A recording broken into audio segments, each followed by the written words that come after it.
Hello, it's Sheila, the Grateful Goddess, and wishing you a happy almost new year. And in doing so, I just wanted to share with you, I've actually spent a couple of days going through, which I always do because I don't rush the process. I just spend some time acknowledging all that happened in the year before setting intentions for the new year. And I will tell you that it's been like over 10 years that I've been doing this, and it makes all the difference in the world for me. Because I have a tendency, as I think most people do, that when they come to the end of the year, they're kind of focused on what didn't happen and the goals that were left unmet. And yet, as soon as I started doing this practice of going through and acknowledging everything that did happen, which means going through my calendar. I go through my electronic calendar, I go through my paper calendar, I go through my photos in my camera, I go through some social media sometimes to find all that I can harvest of good in the year.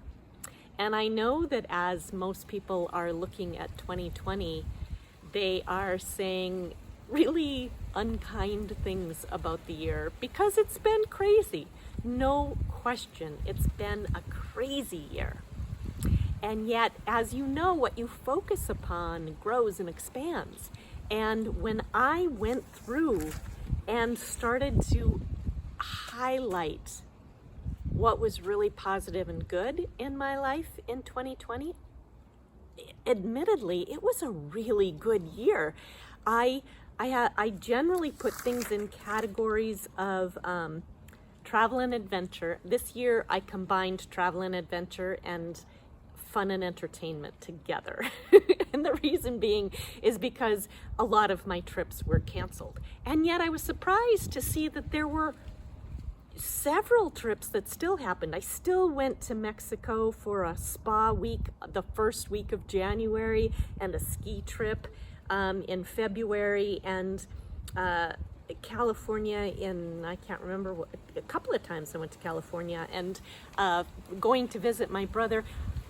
The emphasis is on how we haven't been able to connect with people, and yet when I go through, I realized there was a lot that I was able to do. I still had performances at the very beginning of the year that I wasn't giving attention and its due to how fun and exciting that was and how much I loved it. And even throughout the pandemic quarantine time, there were still things, like I still participated in, a fire show, 4th of July, certain things that were socially distanced.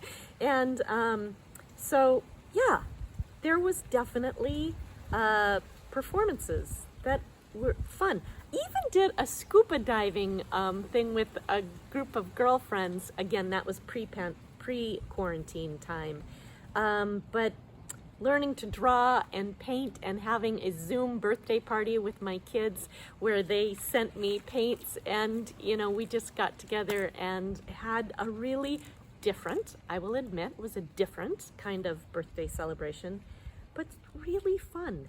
And then so not only the travel and adventure, the entertainment and fun, sort of career and financial and personal growth and development and health and relationships, and then just comments throughout the year that made me feel really good.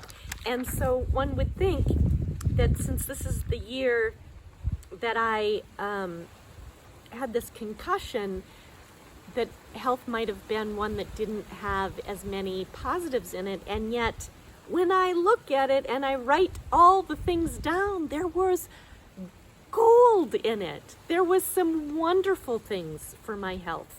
I started at-home yoga practice since we were not going to yoga studios anymore. I bought myself an aerial hammock. I did all kinds of hikes by myself. There were lots and lots of really wonderful things in this year. But we have to remind ourselves because I think it's really what's on the forefront is kind of the craziness. And even within the craziness of the election year, within the craziness of racism and all that racial injustice, I personally needed that wake-up call because I wasn't seeing the urgency in the shifts and changes that needed to happen racially. And so as much as it was devastating and sickening, it also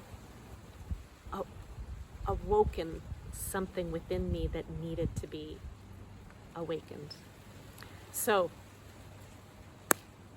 after going through all of the highlights and accomplishments, I go through my gratitudes, and then and only then am I able to really focus on my intentions for the new year, coming from a place that feels really good and where I can know that I am prioritizing what matters most to me moving forward.